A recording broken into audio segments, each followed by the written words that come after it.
Hallå tid, välkomna ungdomsmöte i Ebenezer. Vi börjar via Sintja Tvarsanger och den första Sintja kväll till Jörgen Glerse.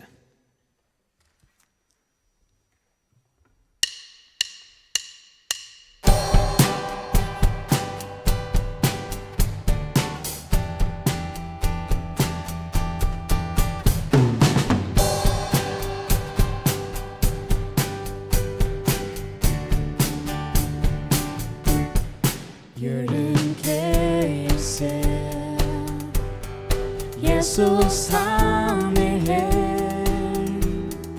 han och prisen är, sätter högt och jävligt,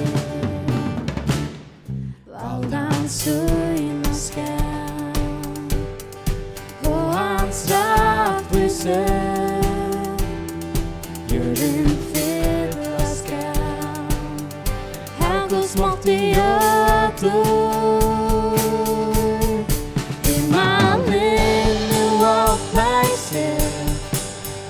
Större kärleken för ut i heimen.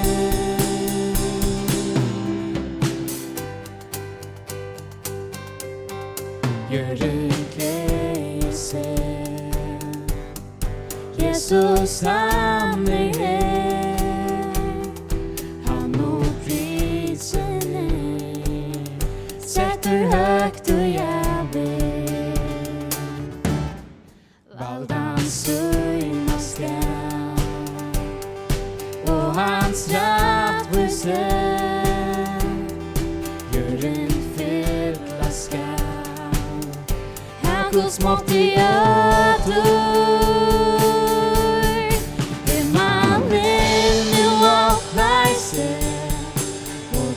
Större kärleken vettlar ut i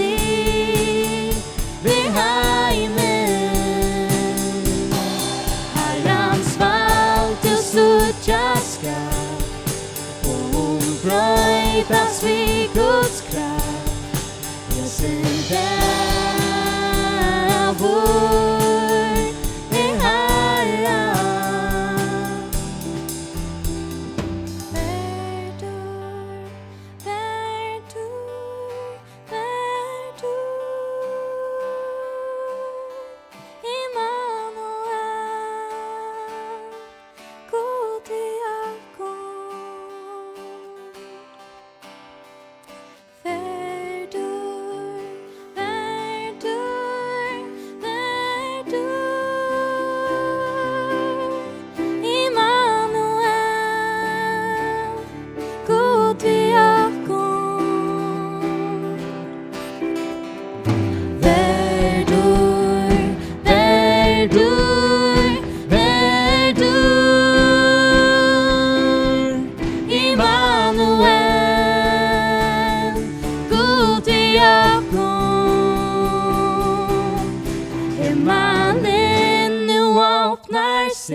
Och Guds stora kärleken vettlar ut i heimen. Herrans valt och suttja skall, och hon bröjtas vid Guds kraft. Jag ser där vår är Herren.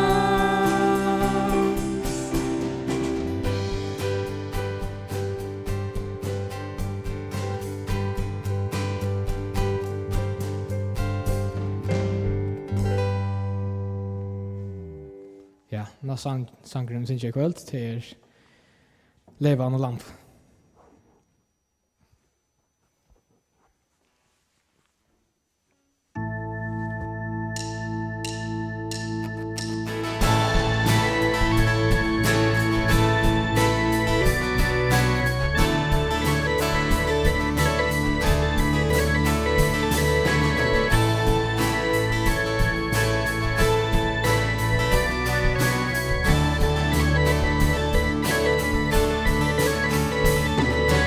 kjemur slutju nå, at heimsins velde bøyja seg. Hvor langt jeg sliter ner, og bråten gjørst og synja prøys. Hver kan stekka alvans gode. Vår godan leivan, leivan av Juda, som brølar vi meie, og sikrar vi valde, det skulle gjorta herran. Vår goda kong gav, at lydalles land, for i all sin synd, han lyd okkon vann. Det bortjes fire leiv og med lampen om, det bortjes fire herran.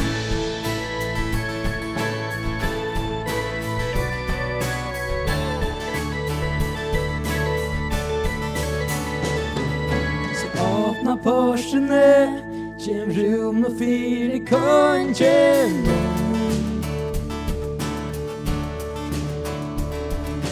God som frälsar vid, her att tjäna bonden fri, och för kan stäcka alvans gode.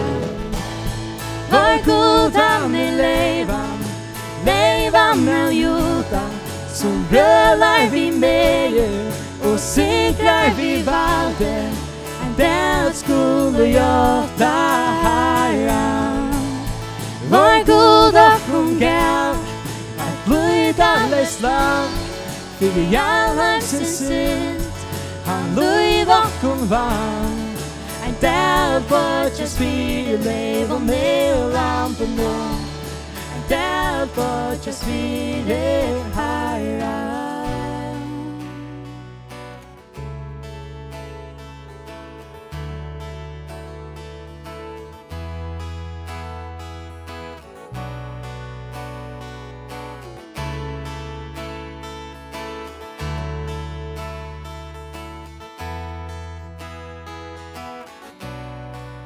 För kan stäcka alvans gode, för kan stäcka alvans gode, för kan stäcka alvans gode, för kan stäcka alvans gode, för kan stäcka alvans gode, för kan stäcka alvans gode. För kan sträcka alvans gode, jag kan sträcka skall.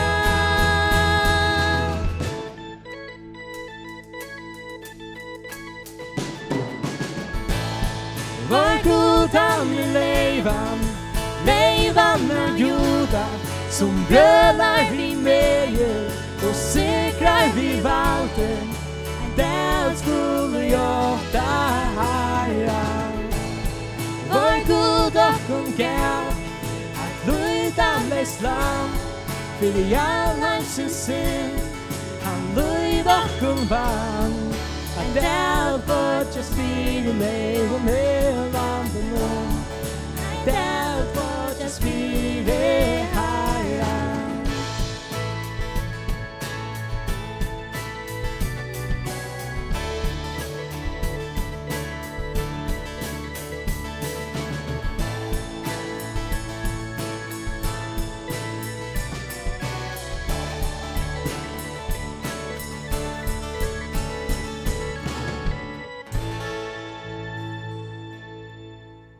Ja, så kommer Anders Nilsen att börja med.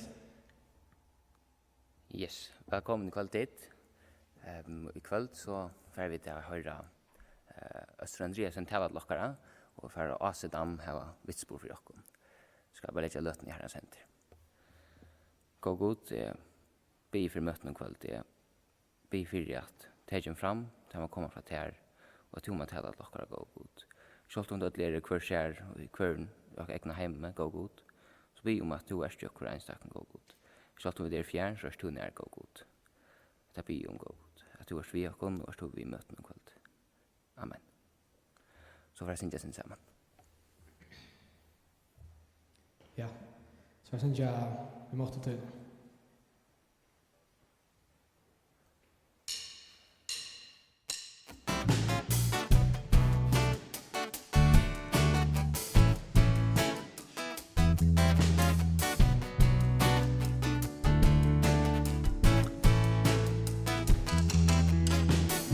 Måtte tog någon god och jobba du skapte handen du rörste människa du gavst ditt liv du har skaparen och jag är där och jag är god heilat du du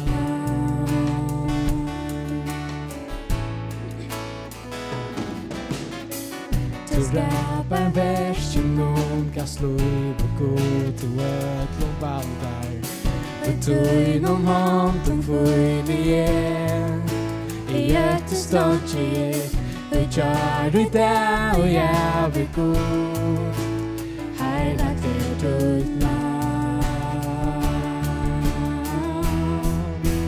kongarna konkur i fyrste hin störste Herrarna Herre, du är stark som mig. Kväll skall vi öktas, da skaparen frälsaren, nämner med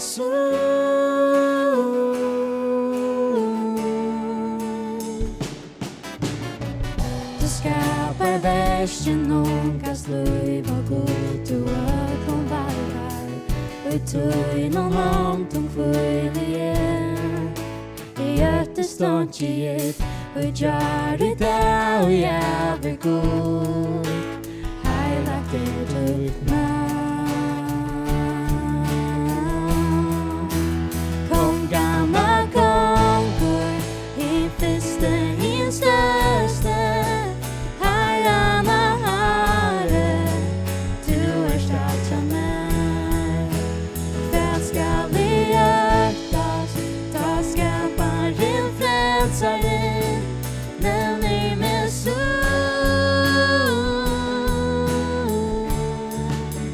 heilat du ditt namn heilat du ditt namn heilat du ditt namn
Så tackar jag en sångas rätt. Alltså kommer jag av ett spår och till lite mig upp.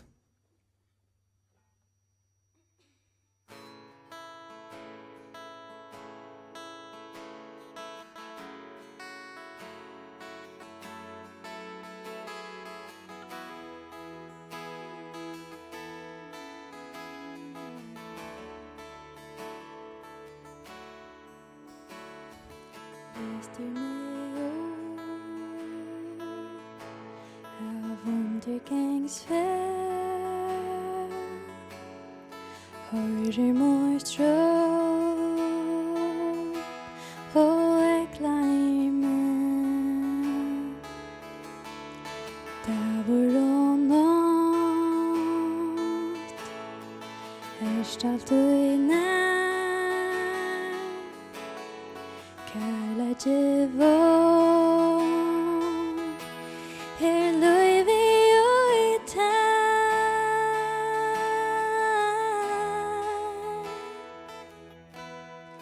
Tu min kærleidje, tu min løyvsande,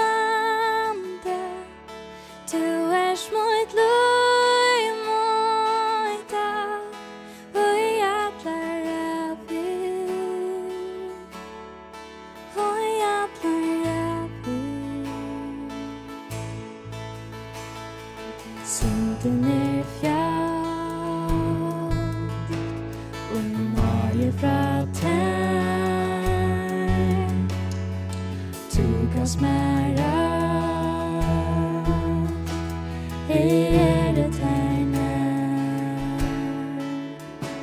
mot hjärsta mun sang, mun hår mot løy, allt i meg jeg offret til tog.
Sist två.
God kveld.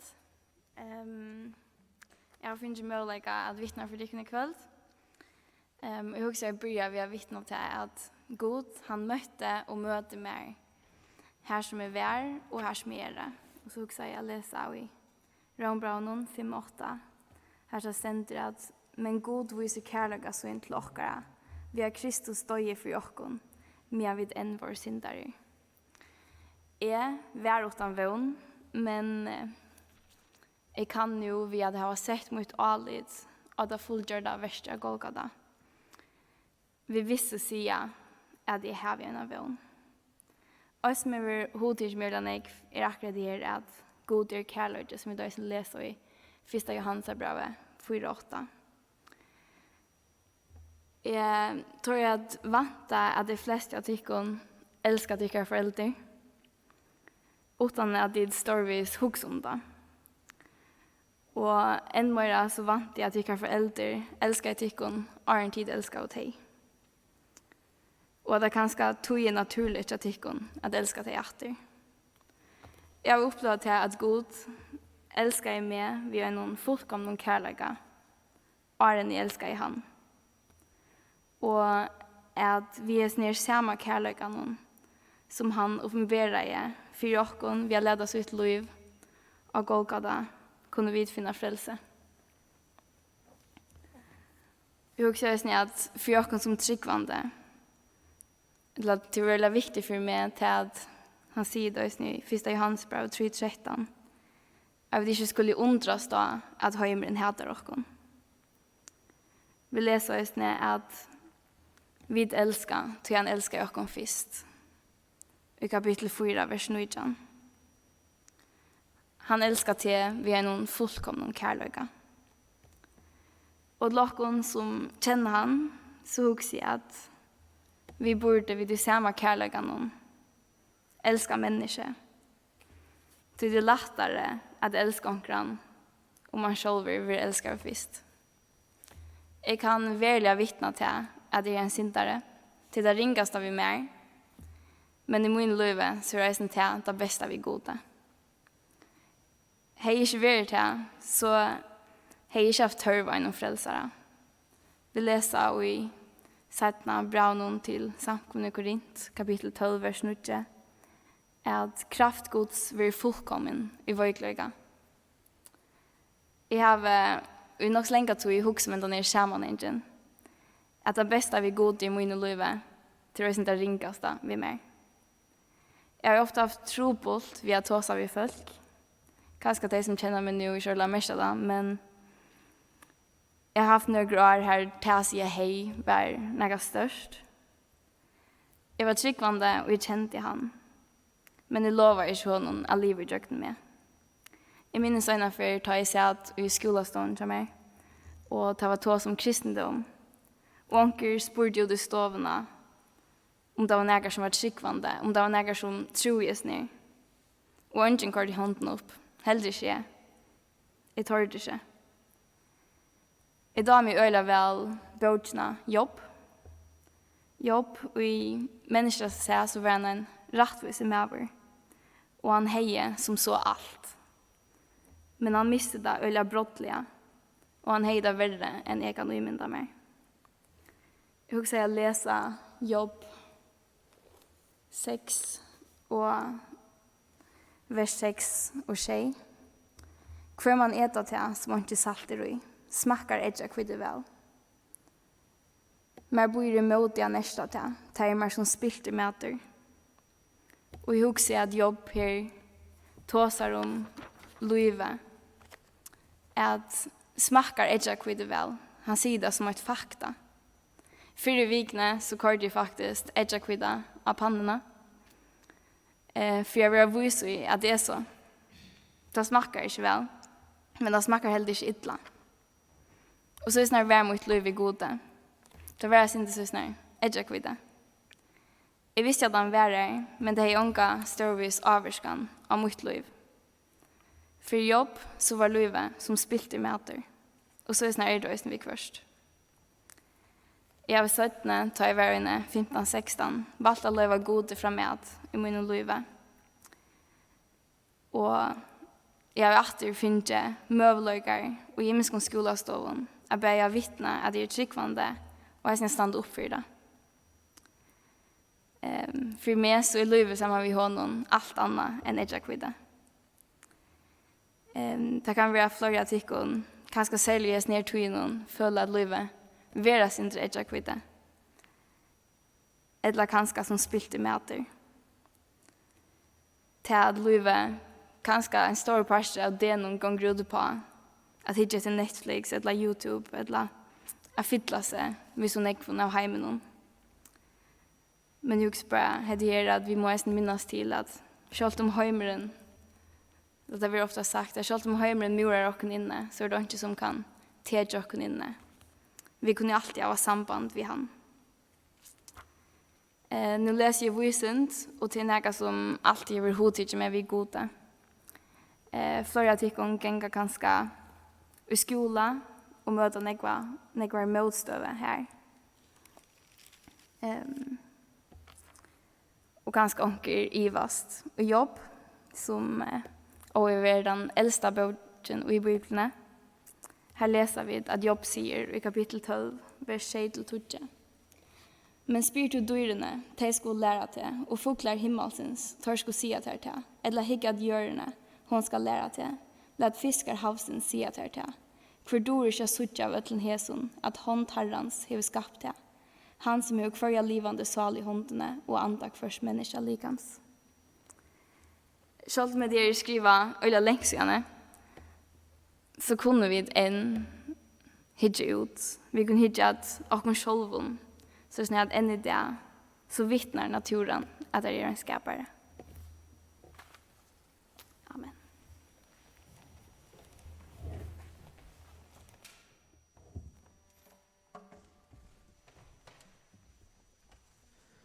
Ja, tack för det också. Arne Øsvind kommer att tala till oss, så får jag synka en sangasrätt och till livandtryck.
Gersvelasur.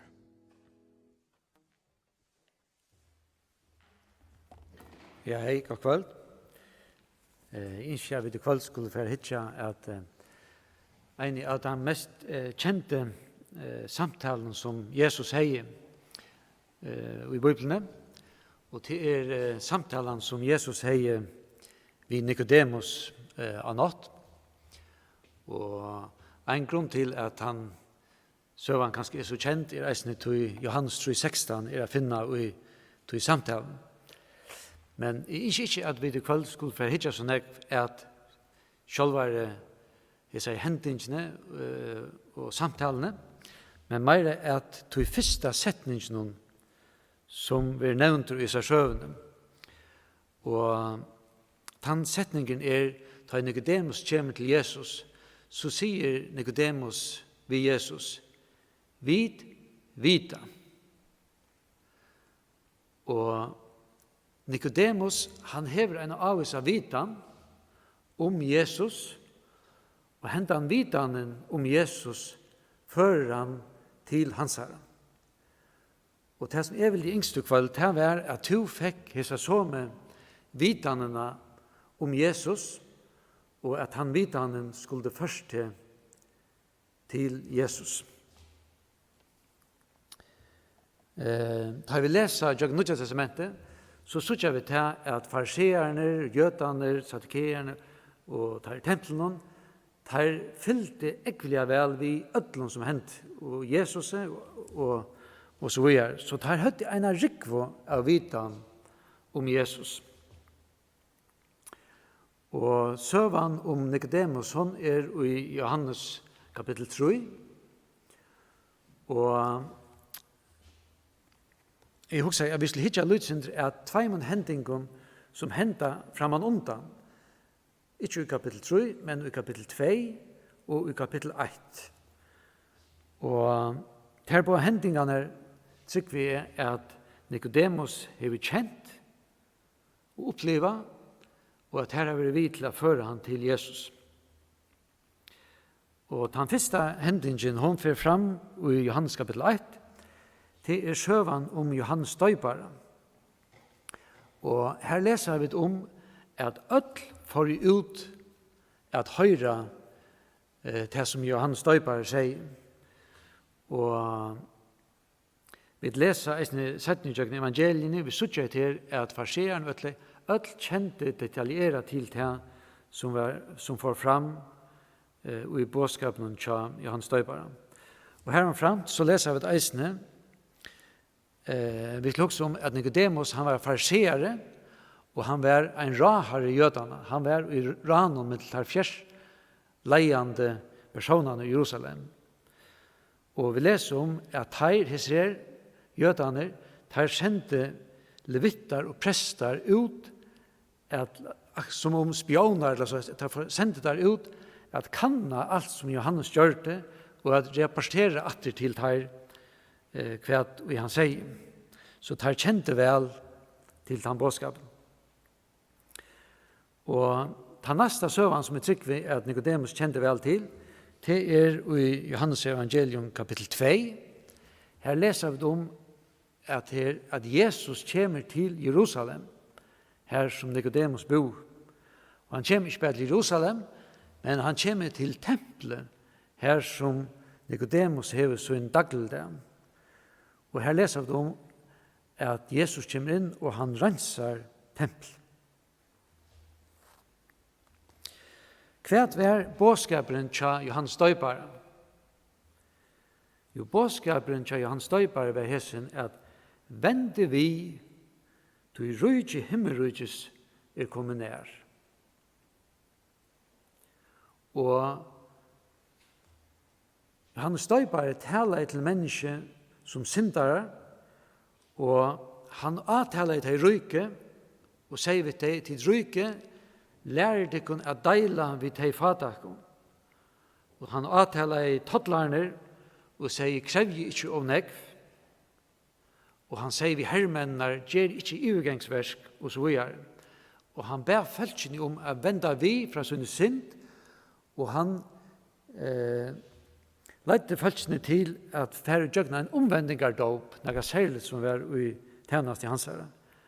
Følelsene han leide, vende vi, lade dere døypa, og så videre. Og da vi tok som ta neste hendingene, da Jesus kommer og vidjar tempelet, så er det ikke i einleika og i kærleika at Jesus kommer inn i tempelet. Nei, Jesus han gjør seg en køyrel.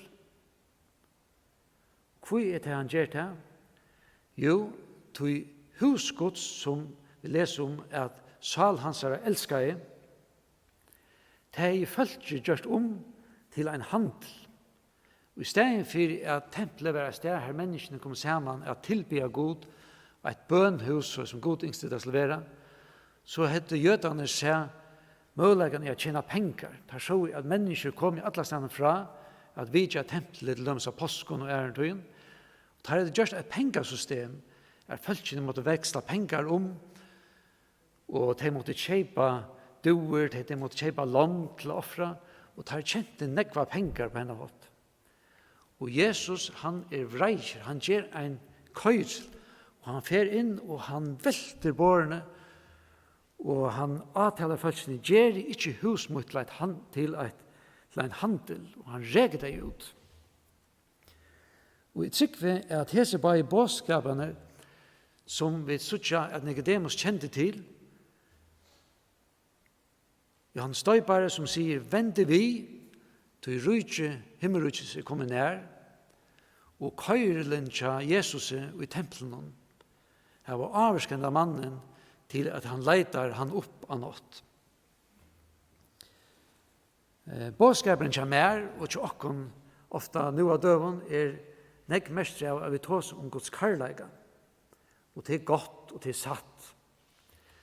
Men da vi leser i Jøkken evangelien og apostelsøna, så sutja vi at båtskapen til Jesus og til apostelen mengan er nekmare mestre av at det taler om Guds rattvis.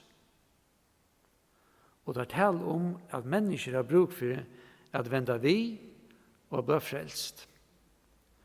Og det er ikke for en menneske har vendt vi til å oppleve Guds rattvis at Bibelen blir å tale til deg om Guds kærleik. Og det er det samme som vi opplever ta i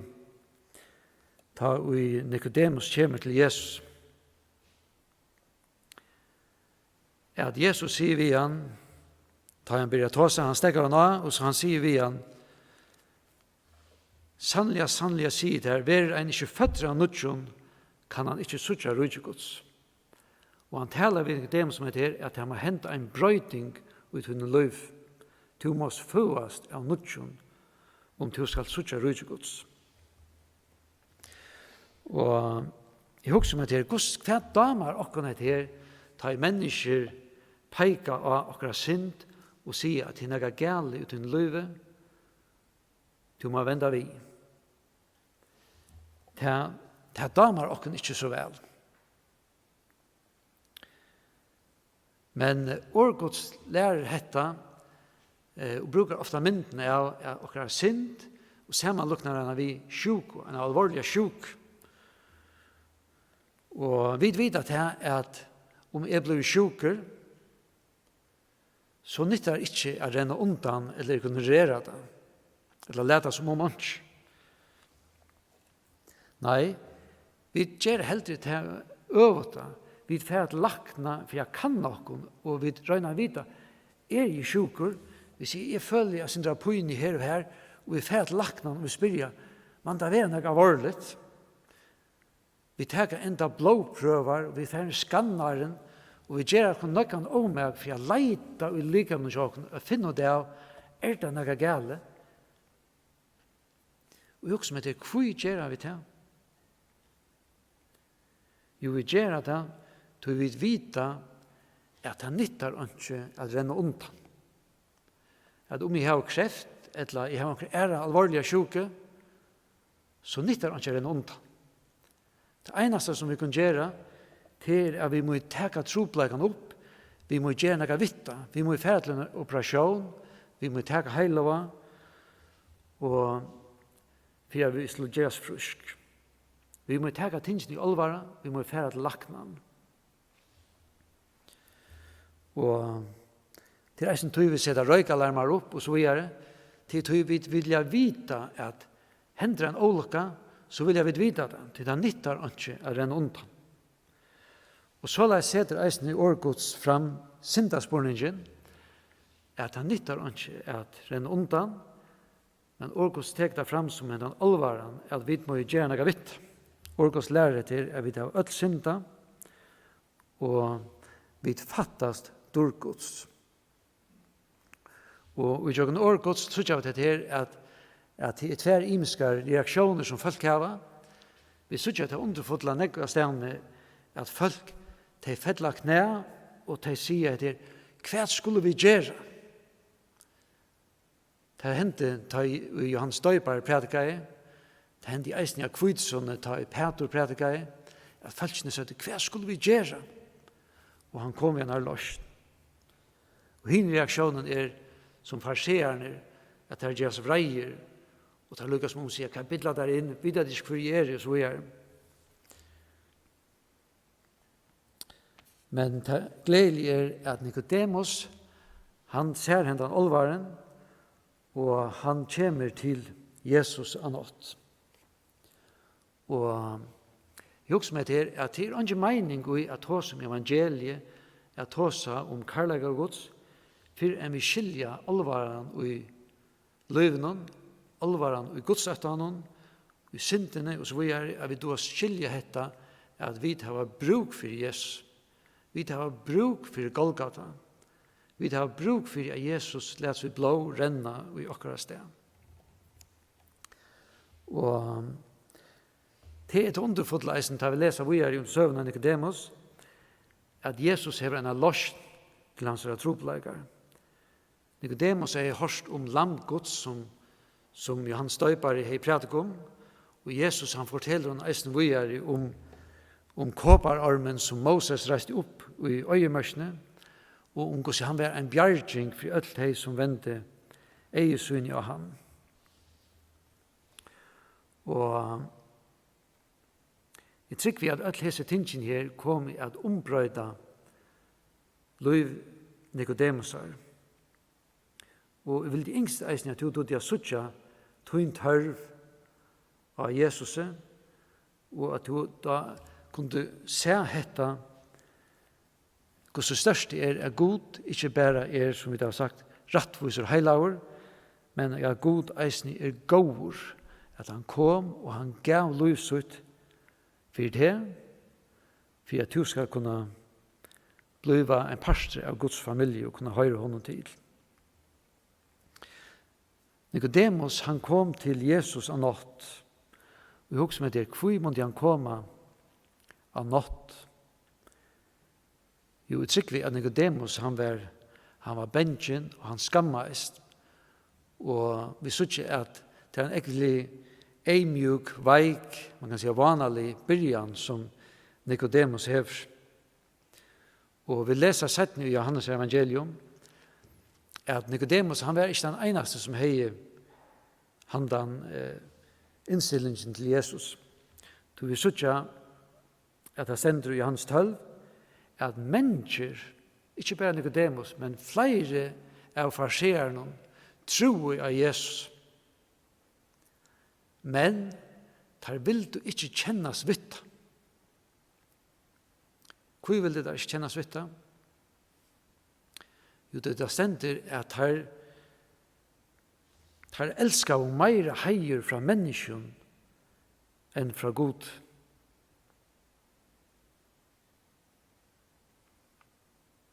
Det var nesten vekkert å høre om vitsporen om hvordan du strutte seg brev i, men hvordan du satt i løgn og fikk dyrve av vittne om Jesus. Det er fantastisk.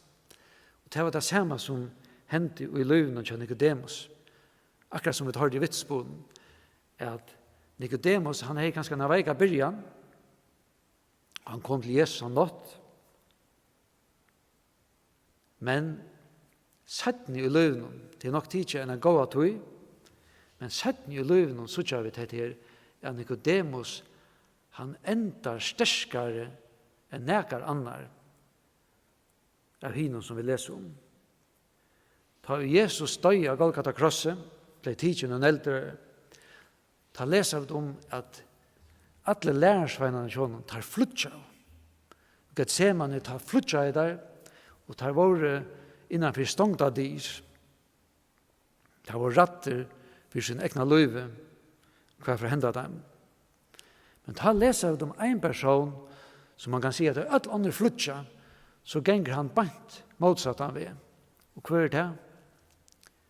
Det er Nicodemus. Ta dukker han opp at det for ærefer. Og han ikke bare dukker opp i veiklaga, nei, han fer til Pilatus.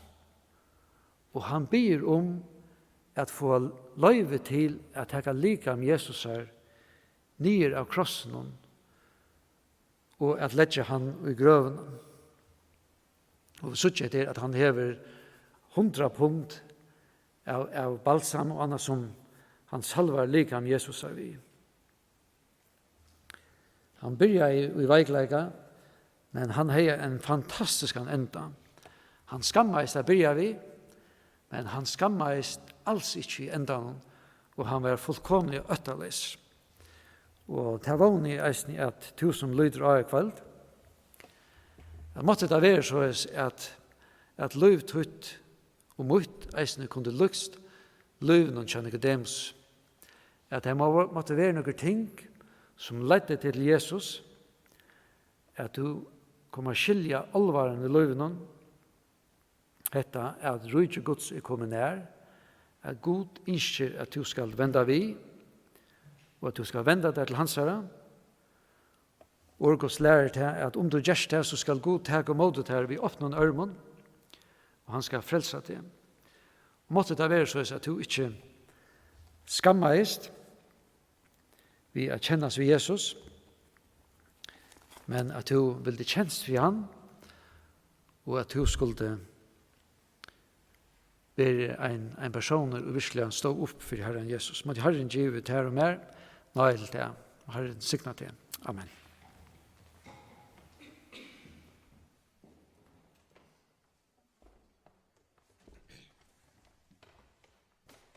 Takk for det, sør.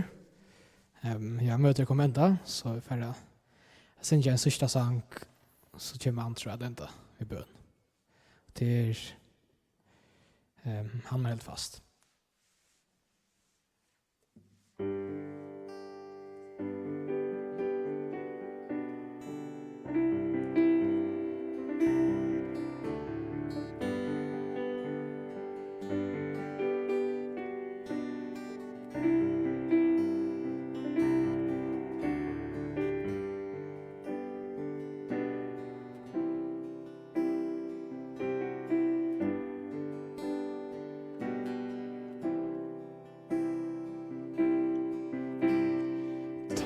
Uttryck mun tidsjust vei, Kristus heldur fast, frasting herjar motes veik, han heldur fast, og skya I at verja bar, kjenner hverja last, og hjärsta fyllt av sorg, han heldur fast, han heldur fast, han heldur fast, tog min vinor älskar mig, han heldur fast.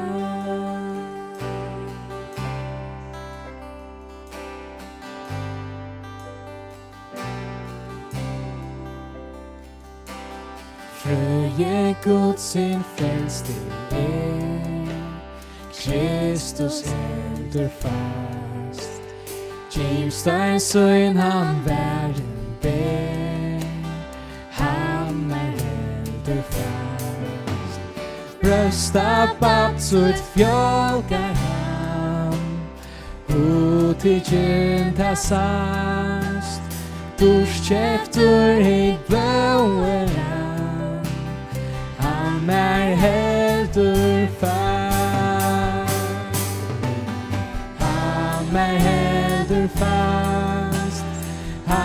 mer heldur fast, tui min vinur elskar meg. Han mer heldur fast, ansvaret. Han mer heldur fast, han mer heldur fast, tui min vinur elskar meg. Han mer heldur fast.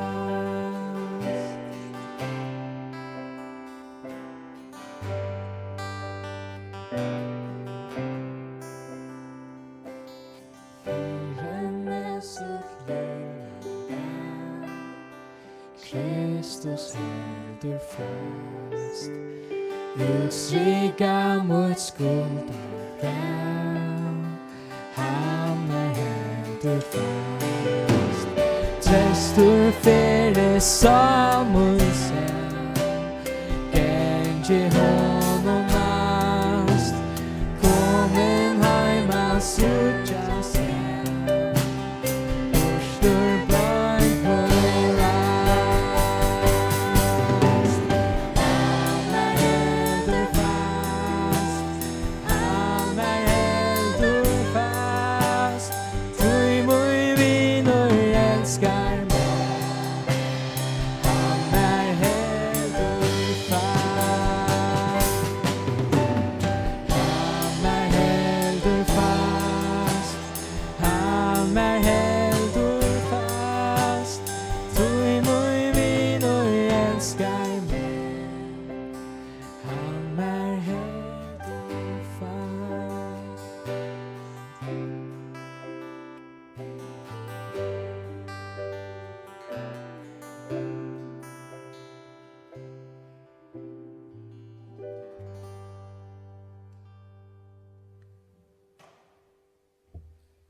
Ja, takk for tid tonleggere og Asa og Øssur for i år. Møtet kommer enda. Jeg husker lykke at lese og stått. Det var en sanger kom tanker om en Øssur tale som sier det så godt det som kom fram i kveld. Sangren sier såles i 3 verset. Blåen og eina frelsa ui, så hever vere fra fått noe tui. Ser Herren blåe, han fer forboi. Prysen navn i hans. Det er det som bådskap i jokken her i kveld. Det er at Jesus han døy for jokken. Og vi som syndere valgte jeg fra gode kunne velge at tek måter hesar gav han giv i jokken til han døy av Golgata jeg får evet liv og livet sammen i hånden. Nu har jeg skal enda bøn så skal jeg lese et vers så vi kan takke vi jokken når vi er hjem til i Josva kapittel 8 og vers 6. Det er kanskje nu er tøyene, nu tar jeg all rutinen jakken er ferdig ut av leie og kanskje ikke nek møter og andre ganger som man ser ikke nek folk, men man er kanskje mer for selv nå. Ja, man vet ikke hvordan man skal gjøre og hvordan man skal bære seg i akt. Og etter sier Gud så vi Josva, hvordan han skal, han sier han oppmuntrer han, og i daglig er noen av hvordan, ja, jeg har alltid lest på vers 4. Versen til fra skje til nødje. Vær du best helt horestur og sterskur, så du legger til eina vi gjerra etter atler lovene i Moses tenner til lærte det. Vik ikke fra henne, kvarste til høyre eller til vinstre, så du kan stå etna vitt her i ødlund du først undre gjerra. Hendan lovbok må ikke vike munnet noen. Nei, du skal grunda henne det og nåt, så du akta vel etter å gjerra etter ødlund som i henne stendur skriva. Ta skal gengast til vel ødlund leien noen, og ta skal du ha framgångt. Her vi sagt vittig at du skal være horester og sterskur. Ikke missa måte og ikke reiast, til Herren godtøyne i vittere, og i ødlund som du får under å gjøre. Herre, takk for lyftene til å give dere nå, åretøyne gå god at. Og han sier hvordan sverer og herre tøyne kunne så ut gå god, så er du alltid tjokk, og lukka mykje om alt annet for gonger gå god, og alt annet ser det på stod, så kunne vi vite til at vi har vågnet her, som ikke fer gå god. Takk for det. Takk for Golgata, at du døy for oss, at du har givet ni utve, så vi kunne leve evet sammen til gå god. Takk for det. Bibelen så vil vi oss nødvendig gå god, at du må være fremtiden gå god, og at du må sikna landet gå god, og de som styrer i landet, at de må ta rett i avgjørende gå god. Det blir jo Jesu navn. Amen. Så er det noen lysinger. Sunnekvälde tar vi så bilmöte av glaser. Det är ett event av Facebook, det kan följa vi här på ett. Kvart och kurser och här är några regler följa efter från hälsomyndigheten. Så det är ungefär innan här på en hitcha av Facebook. Jag har alltid ett bilmöte. Det finns en Facebook hemmasida unge Ebenezer. Här kan du finna det.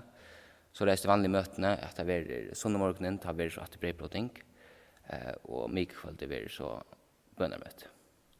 Tack för kvällen.